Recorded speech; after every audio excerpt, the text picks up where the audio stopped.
Две пары двойняшек, Бекзат и Айзат, и Айджан и Байджан, такого подарка от своей мамы явно не ожидали. Эльмира на днях родила тройню, теперь в их семье 7 детей, и по закону женщина официально стала матерью-героиней.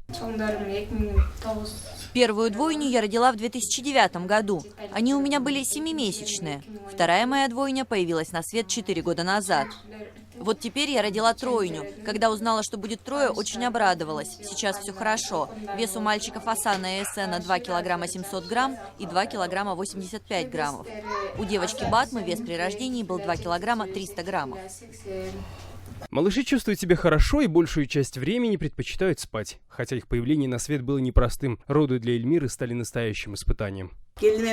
Моей снохе пришлось очень непросто. Ей делали кесарево сечение. Она очень ослабла. Сейчас, слава богу, все хорошо. Она немного пришла в себя. Может детей брать на руки. Пополнению в семье, пожалуй, больше всех Рада и Сратапа.